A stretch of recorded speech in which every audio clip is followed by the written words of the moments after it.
அவங்களோட விடாமுயற்சி தான் அவ்வளவு. என்னென்று சொன்னால் முன்னுக்கு யார் இருந்தாலும் சரி, பெரிய ஆக்களோ சின்ன ஆக்களோ இருந்தாலும் சரி, அந்த பயம் இல்லை. அதே மாதிரி வின்னோ லொஸ்ட்டோ மேக்ஸிமம் ட்ரை பண்ணுவாங்க. இந்த ஃபீல்டுக்குள்ளே அவங்க வர்றதுக்கான முக்கியமான காரணம் எதுவாக இருக்கிறது? அவன் ஒரு 3.5-4 வயசு இருக்கும். ஒரு நாள் அவங்களுக்கு அந்த போட்டில் பீஸை என்ன மாதிரி அடுக்கிறண்டு காட்டி கொடுத்த அன்றைக்கு அந்த நாள் ஈவினிங்குள்ளேயே அதை அவள் சரியாக செய்துட்டாங்க. போட்டிகளுக்கு தயார்படுத்தும் பொழுது எப்படியான பயிற்சிகள் கொடுக்கப்பட்டது? யார் யார் அதை கொடுத்திருந்தார்கள் என்று சொல்ல முடியுமா? கொஞ்சம் நாளை கூட டெவலப் பண்ணணுமென்ற ஒரு ரீசனுக்காண்டி நாங்கள் என்ன செய்தோம்னா, அவங்க அகாடமி போய் ஒரு 5 மந்த்ஸுக்குள்ளேயே அப்புறம் பர்சனலாக கொஞ்சம் ட்ரெயின் பண்ண வலிக்கிட்டோம். கண்டிப்பாக மிகப்பெரிய ஒரு பெருமையாக இருந்திருக்கும். அந்த இடத்துல உங்களுடைய மனநிலை எப்படி இருந்தது? பிரசவ இதில் இருக்கிற ஒரு தாயின் எக்ஸ்பீரியன்ஸ் எப்படி இருக்குமோ அதே மாதிரி தான் எந்த எக்ஸ்பீரியன்ஸ். அவள் உள்ள விளையாடிட்டு இருப்பான், நான் வழியை யோசிச்சு கொண்டிருப்பேன். இப்பொழுது வரைக்கும் அவர் விளையாடி இருக்கக்கூடிய போட்டிகள், அதில் அவருக்கு கிடைத்திருக்கக்கூடிய அங்கீகாரங்கள் பற்றி சொல்ல முடியுமா? நேஷனல் வைடில் 13வது இடத்துல வந்தவ. 13வது இடம் என்று சொல்கிறது ஈக்குவல் டு 5th பிளேஸ். 5வது பிளேஸில் என்ன பாயிண்ட், அவங்களும் 9-7 மேட்ச் வின் பண்ணியிருந்தாங்க, இவங்களும் 9-7 மேட்ச் வின் பண்ணியிருந்தாங்க. கதிஷனாவினுடைய அடுத்த கட்ட நகர்வு என்னவாக இருக்கிறது? அடுத்தடுத்த போட்டிகள் எல்லாம் எப்படி இருக்கிறது? நேஷனல் டூர்னமெண்ட் முடிஞ்சோடனே 28th காமன்வெல்த் டூர்னமெண்ட் ஸ்டார்ட் ஆகுது. அப்புறம் அது முடிஞ்ச கையோடு SLSCA நேஷனல் டூர்னமெண்ட் இருக்குது.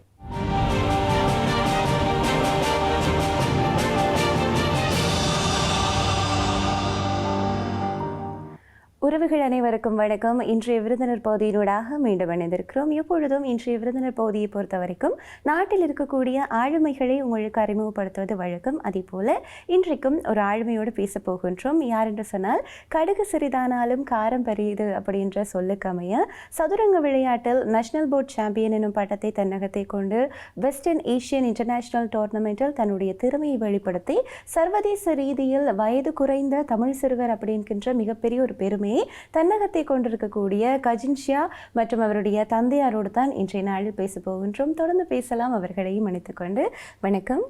வணக்கம் அண்ணா. வணக்கம் கஜின்ஷியா, எப்படி இருக்கிறீங்க? சரி, நீங்கள் சொல்லுங்கள். முதல்ல உங்களுக்கான வாழ்த்துக்களையும் சொல்லிக்கொள்ளணும். ஏனெண்டா இவ்வளோ பெரிய போட்டி, அதுவும் சர்வதேச ரீதியில் இவ்வளோ பெரிய ஒரு போட்டியில் பங்கு பற்றி அதற்கான வாழ்த்துக்கள் எல்லாம் நிறைய பேர் சொல்லியிருப்பார்கள். இருந்தாலும் ஐபிசி குடும்பம் சார்பான வாழ்த்துக்களையும் உங்களுக்கு முதல்ல சொல்லிக்கொள்கிறோம். சரியா? சரி, நீங்கள் எங்கே படிக்கிறீங்க? எத்தனையாம் ஆண்டு படிக்கிறீங்க கஜினிஷா? நான் 2ஆம் ஆண்டு படிக்கிறேன். நான் கொக்கு விழுந்து Hindu primary school Hindu primary படிக்கிறேன். சரி, முதலாவதாக கேட்க வேண்டிய ஒரு கேள்வி, இவருக்கு எப்படி இந்த சதுரங்க விளையாட்டு, ஏன்னா இவ்வளவோ விளையாட்டுகள் இருக்கிறது, அதுவும் குறிப்பாக பெண்கள் குழந்தைகளுக்கு அப்படின்னு சொல்லி விதவிதமான விளையாட்டுகள் இருந்தாலும் இவருக்கு இந்த சதுரங்க விளையாட்டு பிடித்து போனதற்கான காரணம், இல்லாட்டி இந்த ஃபீல்டுக்குள்ளே அவங்க வர்றதுக்கான முக்கியமான காரணம் எதுவாக இருக்கிறது? இது என்னென்னு சொன்னால், நான் என் பாடசாலை காலங்களில் நான் செஸ் விளையாடி கொண்டிருந்தேன். நான் அப்போ செஸ் விளையாடி கொண்டிருக்க அப்போ என் மகள் 2 பேரைக்கு அபாயம் அந்த சதுரங்க துறைக்கெல்லாம் கொண்டு போகணுமென்று விரும்பினான். ஆனால் அந்த போஸ்ட் பண்ணல. அப்போ ஒரு 3.5-4 வயசு இருக்கும். ஒரு நாள் அவங்களுக்கு அந்த போட்டில் பீஸை என்ன மாதிரி அடுக்கிறண்டு காட்டி கொடுத்த அன்றைக்கு அந்த நாள் ஈவினிங்குள்ளேயே அதை அவள் சரியாக செய்துட்டாங்க. அப்போ அதோடு நான் பார்த்தேன், சரி அவங்களுக்கு அதுக்குள்ள கொஞ்சம் இன்ட்ரெஸ்ட் இருக்குது. ஆனால் உடனே நான் அந்த சதுரங்கத்துக்கான பயிற்சியை தொடங்க முடியலை. என்னென்னு சொன்னால், அவங்க அந்த மற்ற ஆக்களோட கம்யூனிகேட் பண்ணுறது ஒரு பெரிய பிரச்சனையாக இருந்தது. அப்போ 5 வயசு முடிவடைஞ்ச பிறகு தான் நான் அந்த செஸ் ஃபீல்டுக்குள்ள அவள் ஃபஸ்ட்டு அந்த பேசிக்காண்டி அகாடமிக்கு கூட்டிகிட்டு போனேன். சரி, முதலாவதாக அவருக்கு இதில் ஒரு ஆர்வம் வருகிறது அல்லது உங்களால் அவருக்கு ஒரு ஆர்வம் ஏற்படுத்தப்படுகிறது என்றாலுமே முதல்ல ஒரு போட்டிக்கு போகிறதுக்கு முன்னுக்கு நிறைய பயிற்சிகள் என்பது கண்டிப்பாக அவசியம். அப்படி இருக்கும் பொழுது இவரை இதற்காக தயார்படுத்தும் பொழுது என்னென்ன மாதிரியான போட்டிகளுக்கு தயார்படுத்தும் பொழுது எப்படியான பயிற்சிகள் கொடுக்கப்பட்டது? யார் யார் அதை கொடுத்திருந்தார்கள் என்று சொல்ல முடியுமா? இவங்க என்னென்னு சொன்னால், முதல் ஆரம்பத்தில் 1-2 அகாடமி போனவங்க. அப்போ அங்கே தனக்கான பயிற்சியை ஒரு 3 மந்த்ஸுக்கிட்ட எடுத்துருந்தவங்க. இப்போ 3 மந்த்ஸுக்கிட்ட எடுத்து இருந்த பிறகு அடுத்த கட்டம் நாங்கள் பிறகு சில அகாடமிஸ் அதுக்குள்ளே இருந்து கொண்டு கொஞ்சம் நாளை கூட டெவலப் பண்ணணுமென்ற ஒரு ரீசனுக்காண்டி நாங்கள் என்ன செய்தோம்னா, அவங்க அகாடமி போய் ஒரு 5 மந்த்ஸுக்குள்ளேயே பிறகு பர்சனலாக கொஞ்சம் ட்ரெயின் பண்ண வலிக்கிட்டோம். அதில் நிறைய பிளேயர்ஸ் செஸ் பிளேயர்ஸாக இருக்கிறவங்க வந்து என்ன செய்வாங்கன்னு சொன்னால் அந்த மச் டைமுக்கு முன்னால் வந்து கோச் பண்ணுவாங்க. அதே மாதிரி நான் டீச்சிங் ஃபீல்டில் இருக்கிறபடியாக எந்த ஸ்டூடெண்ட்ஸ் ஒரு 2-3 பேர் ரேட்டிங் பிளேயர்ஸாக இருந்தவங்க. அப்போ அவங்கள பார்த்துட்டு தான் நம்ம இவங்களையும் அவங்க மாதிரி ஆக்க வேணுமென்று சொல்லி யோசிச்சேன்னா அதில் நான் 2 பேரையும் சொல்லணும். என்னென்னு சொன்னால் இந்த நேஷ்னல் யூத்தாக இருக்கட்டும், பெரிய பெரிய மேட்சஸாக இருக்கட்டும், எந்த ஸ்டூடெண்ட்ஸ் தான். ஆனால் அவங்க தான் அவங்களோட போட்டை தங்களோட லெவலை விட்டு இறங்கி இவங்களோட விளையாடி அவங்களோட கேம்ஸை எல்லாம் கரெக்ட் பண்ணினவங்க. அதில் ஒரு ஆள் பாவனன் என்று சொல்லி, மற்றது நிஷாந்த் என்று சொல்லி.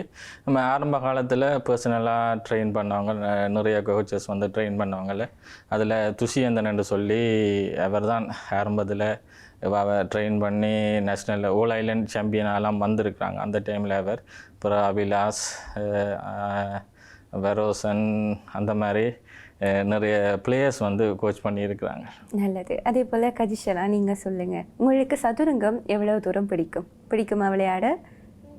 சரி, இப்படி இருக்கேக்க நீங்கள் இவ்வளோ நேரம் ஒரு நாளில் இவ்வளோ நேரம் சதுரங்கம் விளையாடுவீங்க, யாரோட விளையாடுவீங்க? வீட்டில் அப்பாவோட. அதில் நீங்கள் வின் பண்ணுவீங்களா, அப்பா ஜெயிப்பாரா? சரி, சர்வதேச ரீதியில் வந்து விளையாடி இருக்கிறீங்க, நிறைய மாணவர்கள் நிறைய பேர் உங்களோட விளையாடி இருப்பாங்க தானே, போட்டியாளர்களாக கண்டிப்பாக விளையாடி இருப்பாங்க. அப்போ அவங்களோடையெல்லாம் நீங்கள் நல்லா கதைச்சிங்களா? உங்களுக்கு நண்பர்கள் கிடைத்திருந்தார்களா அந்த அரங்கில்? நிறைய பேர் நண்பர்கள் கிடைச்சிருப்பாங்க. சரியா, அந்த நேரம் கதைச்சனா பயப்பட்டாவா அதில் விளையாடிட்டு இருக்கேக்க? இல்லை, தைரியமாக இருந்திருக்கிறீங்க. சரியா, சரி. அப்படி இருக்கும்போது தன்னுடைய பிள்ளை அந்த சர்வதேச அரங்கில் விளையாடும் பொழுது இந்த தாய் தகப்பருக்கும் வந்து கண்டிப்பாக மிகப்பெரிய ஒரு பெருமையாக இருந்திருக்கும். அந்த இடத்துல உங்களுடைய மனநிலை எப்படி இருந்தது? அந்த சில விஷயங்களை வார்த்தைகளால் விவரிக்க இயலாது அந்த மாதிரி ஒரு விஷயந்தான். ஏன்னு சொன்னால் சதுரங்கத்துறைக்குள்ள வந்துட்டு நாங்கள் கூட இவ்வளவு யோசிக்கையில் ஒரு 1 இயருக்குள்ளேயே எங்கே இந்த லெவலில் போய் விளையாடணுமோ அந்தந்த லெவல்ல எல்லாம் விளையாடிட்டாங்க. அப்போ இதையெல்லாம் இப்போ எங்களோட காலங்களில் சரி, இப்போ நிறைய பேரண்ட்ஸ் நிறைய பிள்ளைகள் அந்த மாதிரி கைட் பண்ண விரும்புவாங்க. அப்போ இதெல்லாம் கொஞ்சம் அவங்க ஈஸியாகவே செய்து தந்தாங்க. இப்போ அங்கே மச் விளையாடிட்டு இருக்க ஒரு பிரசவ விடுதியில் இருக்கிற ஒரு தாயின் எக்ஸ்பீரியன்ஸ் எப்படி இருக்குமோ அதே மாதிரி தான் எந்த எக்ஸ்பீரியன்ஸ். அவள் உள்ள விளையாடிட்டு இருப்பான், நான் வழியை யோசிச்சு கொண்டிருப்பேன் என்ன நடக்குமாண்டு. ஆனால் அவள் சிம்பிள், வின்னோ லொஸ்ட்டோ பெருசாக மண்டைகளை எடுக்க மாட்டேன். அந்த அதை வின் என்றாலும் ஓகே, லொஸ்ட்னாலும் ஓகே, அடுத்த கட்டம் மூவ் பண்ணுவோம் என்ற ஆட்டிடியூட் தான் அவள் சதுரங்கத்துறையில் கொஞ்சம் விளையாடி கொண்டிருக்கிறதுக்குரிய ரீசனாக இருக்குது. எதுவென்றாலும் பார்த்துக்கொள்ளலாம் அப்படி என்ற ஒரு நல்ல ஒரு மனப்பாங்கு, நல்ல விஷயம்.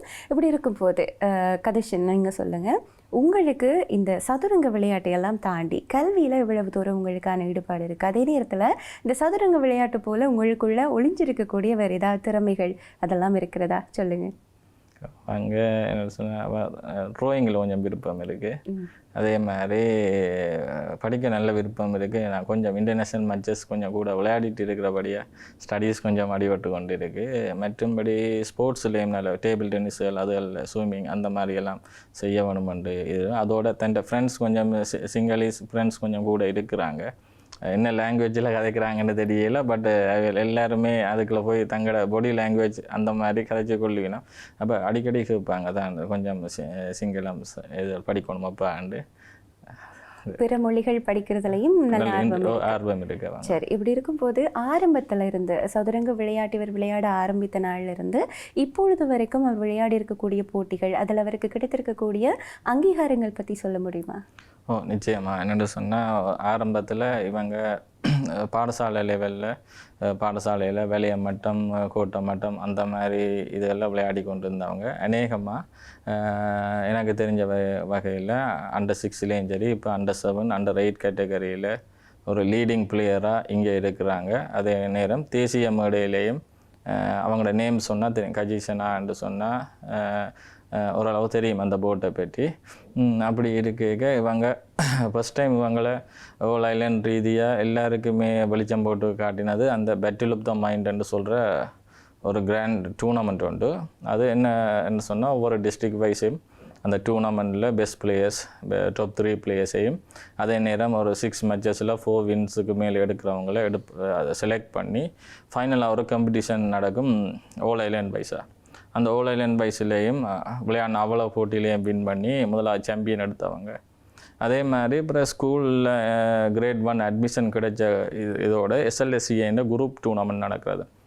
அந்த குரூப் டூர்னமெண்ட்லேயும் அந்த செலெக்ஷன்லேயும் அவ்வளோ மச்சஸையும் வின் பண்ணி இந்த இடத்துல நான் அவங்களோட கொக்கிண்டு பிரைமரி பிரின்சிபலை நான் நன்றி சொல்கிறேன். என்னென்னு சொன்னால் கிரேட் 1 ஸ்டூடெண்ட், ஆனால் காம்படிஷன் உள்ளே செலக்ட் பண்ணவங்க கிரேட் 4க்குள்ளே கிரேட் 3க்குள்ளே அதுக்குள்ளே இவங்க டாப்பில் வந்தோன்னே அவங்களுக்கு லீடர்ஷிப்பை கொடுத்து அந்த டீமை இவங்க வழி நடத்தி அதில் மாகாணத்திலேயும் குவாலிஃபைட் ஆகி நேஷ்னலில் மெரிட் கேட்டகரியில் வாண்ட லீடர்ஷிப்புக்குள்ளே வந்தது. அதே நேரத்தில் மாகாணத்திலேயும் நேஷ்னல்லையும் போர்ட் சாம்பியனாக வந்தவங்க.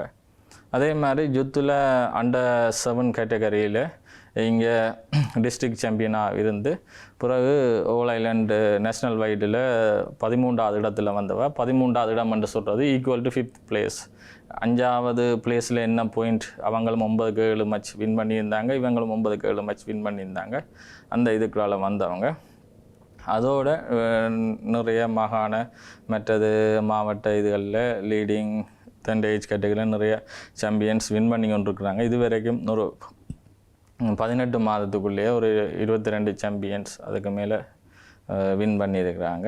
அதோட இப்போ லாஸ்ட்டாக அது ஒரு மெமரபிள் மூமெண்ட் என்னென்னு சொன்னால், இப்போ வெஸ்டர்ன் ஏசியன் விளையாடியிருந்தாங்க. அது முடிஞ்ச கையோட ஃபிடேன்ற 100வது ஆண்டு அதை விட்டு அதை முன்னிட்டு வேர்ல்டு வைடாக ஒரு கின்னஸ் ரெக்கார்டுக்காண்டி ஒரு டூர்னமெண்ட் அரேஞ்ச் பண்ணியிருந்தது உலக சதுரங்க பேரவை. அப்போ அது தற்செயலாக ஏதோ ஒரு ரீசனால் ஜெஃப்னாவால் அதை செய்ய முடியலை. இந்த லாஸ்ட் மினிட் நான் கேண்டி ஃபெடரேஷனோட கண்டெக்ட் பண்ணி அதை நாங்கள் விளையாடலாமான்னு கேட்டு அவங்க அதுக்கு சம்மதம் சொல்லி ஒரே நாள்லேயே அந்த டூர்னமெண்ட்டில் பார்ட்டிசிபேட் பண்ணி அங்கே 10 மேட்சஸ் நடந்தது. தண்டை ஏஜ் கேட்டகரியில் அந்த 10 மேட்சும் வின் பண்ணி ஃபிடேன்ற அந்த 100th ஈவெண்ட்டிலேயும் சாம்பியன் பட்டத்தை வின் பண்ணியிருந்தவங்க. அதோட வெஸ்டர்ன் ஏசியன் இப்போ லாஸ்ட் மந்த் பார்ட்டிசிபேட் பண்ணவங்க. வெஸ்டர்ன் ஏசியனில் நல்ல பெர்ஃபார்மன்ஸை கொடுத்துருந்தாங்க. அதில் இருந்து தண்டை ரேட்டிங் கேட்டகரியை ஸ்டார்ட் பண்ணியிருக்கிறாங்க. ஸ்ரீலங்காலேயே அண்டர் 7 கேட்டகரியில் யங்கஸ்ட் செகண்ட் ரேட்டிங் பிளேயராக இருக்கிறாங்க.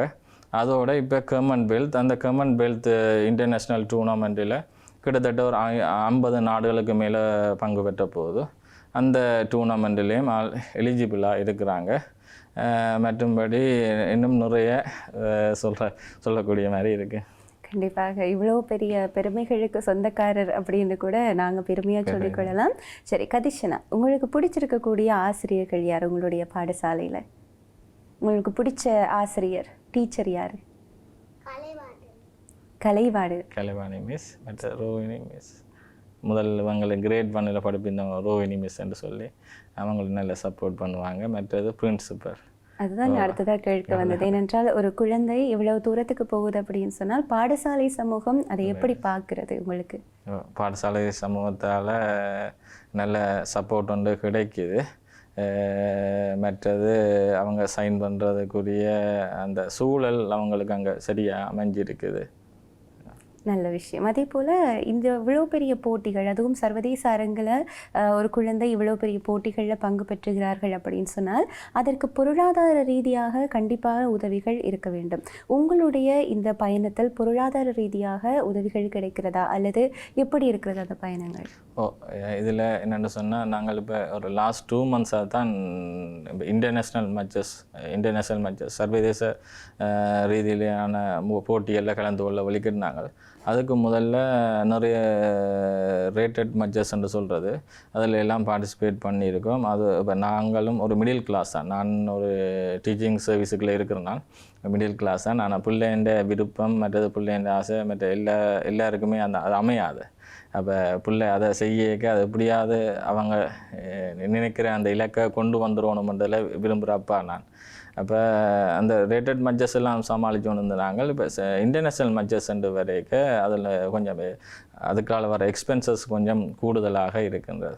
அப்போ போன வெஸ்டர்ன் ஏசியன்லேயும் நான் என் ஃப்ரெண்ட்ஸுக்குள்ளாலேயும் என் ரிலேஷன்ஸுக்குள்ளாலேயும் சில ஹெல்ப்ஸை எடுத்துக்கொண்டு இருந்தேன்னா அந்த வகையில் இப்போ அந்த மேட்ச் முடிஞ்சு 1 மாதம் ஆகையில் இப்போ அடுத்த காமன்வெல்த் டூர்னமெண்ட் வந்திருக்கு. இப்போ காமன்வெல்த் டூர்னமெண்ட் அதே ஆக்கள்கிட்ட திருப்பி போய் கேட்குறதும் சரி இல்லை, எல்லாருமே இது. அப்போ இவங்க இனி செஸ்லேயும் சரி மற்ற இவங்களோட பிளேயிங் ஒரு நேஷ்னல் லெவலில் இன்டர்நேஷ்னல் லெவலில் இருக்கணுமென்று சொன்னால் அதுக்கு கோச்சிங்கிலேருந்து எல்லாமே எங்களுக்கு இனி கொஞ்சம் ஸ்டாண்டர்டாக தேவை. அப்போ அந்த வகையில் இப்போ இனி அவங்களோட பெர்ஃபார்மன்ஸுக்காலையும் சரி மற்றது ஒரு ஸ்பான்சர்ஸ்ன்றது கட்டாயம் தேவை. என்னென்னு சொன்னால் இந்த ரெண்டு எங்களோட லக்கு என்னவோ தெரியல, இந்த ரெண்டு மச்சஸுமே போன முறை பார்த்துருந்தோம்னு சொன்னால் தாய்லாந்து மலேசியாவில் நடக்க வேண்டிய மச்சஸ் ஸ்ரீலங்காவில் நடந்தபடியாக நாங்கள் கொஞ்சம் தப்பிட்டோம். அதர்வைஸ் இனி வார இதுகளில் அந்த ஸ்பான்சர்ஸ்ன்றது கட்டாயம் தேவை. அதுக்கான வழிகள் இனி காலங்களில் கிடைத்து கொள்ளும் என்று நம்புகிறோம். கண்டிப்பாக. அதே போல் கதிஷனாவினுடைய அடுத்த கட்ட நகர்வு என்னவாக இருக்கிறது? அடுத்தடுத்த போட்டிகள் எல்லாம் எப்படி இருக்கிறது? கதிஷனா இப்போ 23ஆம் தேதி நாளையிலேருந்து நேஷ்னல் டூர்னமெண்ட் அவங்களுக்கு ஸ்டார்ட் ஆகுது. நேஷ்னல் டூர்னமெண்ட் முடிஞ்சோடனே 28th காமன்வெல்த் டூர்னமெண்ட் ஸ்டார்ட் ஆகுது. அப்புறம் அது முடிஞ்ச கையோடு SLSCA நேஷ்னல் டூர்னமெண்ட் இருக்குது. அந்த SLSCA நேஷ்னல் இதுலேயும் மாவட்ட மற்றது மாகாண மட்டத்தில் அவள் தான் பெஸ்ட்டாக வந்திருக்கிறாங்க. அப்போ இனி எங்களோட இலக்கு என்னவாக இருக்குமென்று சொன்னால் கொஞ்சம் நேஷ்னல் லெவலில் இன்டர்நேஷ்னல் லெவலில் அவங்கள கைட் பண்ணணும். இவ்வளோ காலமும் அவங்களோட இப்போ கோச்சிங்ன்றதை விட அவங்களோட விடாமுயற்சி தான் அவ்வளோ. என்னென்று சொன்னால் முன்னுக்கு யார் இருந்தாலும் சரி, பெரிய ஆக்களோ சின்ன ஆக்களோ இருந்தாலும் சரி, அந்த பயம் இல்லை. அதே மாதிரி வின்னோ லொஸ்ட்டோ மேக்ஸிமம் ட்ரை பண்ணுவாங்க. அப்போ இனி நாங்கள் அதை ஒரு ஷார்ட்கட்டுகளாலேயோ இல்லாட்டி ஒரு முறையாக அதை பயின்று கொள்ளல, அதை நாங்கள் ஒரு முறையாக பயின்று கொள்ளணும் என்ற ஒரு ஆசை எனக்கு இருக்குது. அப்போ ஒரு 6 மந்த்துக்கு வடிவாக ட்ரெயின் பண்ணி அதில் இருந்து அவங்களோட கரியரை ஸ்டார்ட் பண்ணணுமென்று விரும்புகிறேன். அதே மாதிரி இன்னொரு 4 or 5 இயர்ஸுக்குள்ள எஜுகேஷன் சைட்லேயே நல்லா கொண்டு அதே நேரத்தில் அடுத்தது இன்டர்நேஷ்னல் ரீதியாக ஏதாவது ஒரு அச்சீவ்மெண்ட்டை செய்ய வேணுமென்று விரும்புகிறோம். நல்ல விஷயம். சரி கதிஷனா, நீங்கள் சொல்லுங்கள், உங்களுக்கு இந்த சதுரங்க விளையாட்டெல்லாம் ஒரு பக்கம் வச்சுட்டு உங்களுக்கு வாழ்க்கையில் என்னவா வரணுமென்ற ஆசை? அதை தாண்டியா இல்லை நான் சதுரங்க விளையாட்டில் தான் ஏதாவது வரணுமெண்டா அப்போ அதை சொல்லுங்கள். நீங்கள் என்னவா எதிர்காலத்தில் வரணுமென்று நினைக்கிறீங்க? டாக்டரா? சரி, நல்ல விஷயம். இப்படி இருக்கேன்னா நிறைய பேர் சொல்லுவார்கள், ஒரு விளையாட்டுக்கு நாங்கள் போகும் பொழுது ஆரம்பிக்கக்கூடிய கட்டத்திலேருந்தே சமூகம் நிறைய விஷயங்களை கதைக்கும், எதுக்கு இந்த விஷயம் தேவையில்லாது அப்படின்னு சொல்லி. அதே போல் இந்த 2ஆம் ஆண்டு படிக்கக்கூடிய இந்த குழந்தை இந்த சதுரங்க விளையாட்டை ஆரம்பிக்கும் பொழுதும் சரி அல்லது சர்வதேச ரீதியான விளையாட்டுகளை விளையாடும் பொழுதும் சரி ஏதாவது சவால்கள் அல்லது பிரச்சனைகளை எதிர்கொண்டிருக்கிறீர்களா? இல்லை, ஆரம்பங்களில் கொஞ்சம் சவால்கள் வந்து கொண்டிருந்தது. ஆனால் இப்போ எங்களுக்கு நல்ல மோட்டிவேஷன் கிடைக்கிது. இப்போ என்ன மாதிரி என்று சொன்னால், இப்போ எங்களோட டிஸ்ட்ரிக்டை பொறுத்த மட்டும் இவங்களோட நேம் நல்லா இருக்குது இது. ஆனால் நேஷ்னல் லெவலில் போய்க்க சிங்கள கோச்சஸில் இருந்து எங்களோட சகோதர மொழி கோச்சஸ்லேருந்து எல்லாருமே தேடி வந்து கதைப்பாங்க, என்ன செய்கிறாங்க, என்ன மாதிரி ட்ரெயின் பண்ணுறீங்க. அப்போ அவங்களோட அந்த மாதிரி கைட் மட்டும் எனக்கு ஒரு சிங்கள ஜாஸ் என்று சொல்லி அவரை நான் சொல்ல வேணும். அவர் நல்ல இன்ட்ரெஸ்ட் இவங்களில் சொல்லுவார், விட்டுறாங்க சார் எப்படியாவது இந்த மாதிரி. அவர் ஒரு கோச்சர் சொல்லுவார், இந்த மாதிரி இவங்களை கைட் பண்ணுங்கன்னு சொல்லி. அப்போ அந்த மாதிரி அதில் கொஞ்சமால இன்ட்ரெஸ்ட் பண்ணி கொண்டு போகிறோம். நல்லது. கதிஷனா, நீங்கள் சொல்லுங்கள், உங்களை பொறுத்த வரைக்கும் இந்த விளையாட்டில் அப்பாவா அம்மாவா யார் உங்களை இன்னும் விளையாடுங்க அப்படின்னு சொல்லி உத்வேகப்படுத்துறது? கொஞ்சம் முன்னுக்கு போங்க நல்லா விளையாடுங்க அப்படின்னு சொல்லி யார் உற்சாகப்படுத்துவா கூட? அம்மா. சரி, எப்போவுமே பெண் பிள்ளைகளுக்கு அம்மா தான் பிடிக்கும். சரி, இப்படி இருக்கும் பொழுது உங்களுக்கும் சரி அல்லது அம்மாவுக்கும் சரி கதிஷனா என்னவாக எதிர்காலத்தில் வரணும் அப்படின்னு சொல்லி ஒரு ஆசை இருக்கும் தானே? அந்த ஆசையை பொறுத்த மட்டும் அவங்களோட விருப்பம்தான். இப்போ செஸ்ஸை கூட அவங்க விரும்பி தான் விளையாடிட்டு இருக்கிறாங்க. எதிர்காலத்தில் இப்போ நானும் ஒரு டீச்சிங் எஜுகேஷன் ஃபீல்டில் இருக்கபடியாக அவன் விருப்பம் என்னவோ அதுக்கேற்ற மாதிரி அந்த சூழலை அமைச்சு கொடுக்குறது தான் ஒரு அப்பா அப்பாவா இந்த கடமை அவங்க என்ன மாதிரி விரும்புகிறாங்களோ அதுக்குரிய சூழலை அமைச்சு கொள்ளுக்க வேணும். மற்ற நீங்கள் அப்போது அந்த சவாலையும் கேட்டிருந்தீங்க. இப்போ நிறைய பேரண்ட்ஸும் சரி பிரின்சிபல் எல்லாருமே இப்போ என்ன மாதிரின்னு சொன்னால் செஸ் என்ன மாதிரி நீங்கள் செஸ் கைட் பண்ணீங்க, நாங்கள் என்ன செய்யலாம், எங்களோட பிள்ளைகளுக்கு என்ன செய்யலாம், எங்களோட ஸ்கூல் பிள்ளைகளுக்கு என்ன செய்யலாம், அந்த மாதிரி தொடர்பு கொண்டு எங்களுக்கு கேட்க இப்போ நாங்கள் போகிற வழி சரியானது தான், எங்களையும் கொஞ்சம் பேர் ஃபாலோ பண்ணி வாராங்கன்றதில் எங்களுக்கு ஒரு நல்ல திருப்தி ஒன்று கிடைக்கிது. நல்ல விஷயம். இவ்வளவு தூரம் எங்களுக்காக நிறைய விஷயங்களை சொல்லியிருக்கிறீர்கள். அதிலும் குறிப்பாக கதிஷனா பற்றிய இந்த விடயங்கள் இன்னொரு மாணவருக்கும் இன்னும் உத்வேகத்தை கொடுக்கக்கூடியதாக இருக்கும். அதே போல் இன்னும் அடுத்த போட்டிகளிலும் வெற்றி பெற்று எங்களுடைய யாழ்ப்பாணத்துக்கும் சரி இலங்கைக்கும் சரி ஒரு மிகப்பெரிய பெருமையை சேர்க்க வேண்டும் அப்படின்னு சொல்லி கதிஷனாக்கான வாழ்த்துக்களையும் ஐபிசி குடும்பம் சார்பாக சொல்லிக் கொள்கின்றோம். நன்றி அக்கா.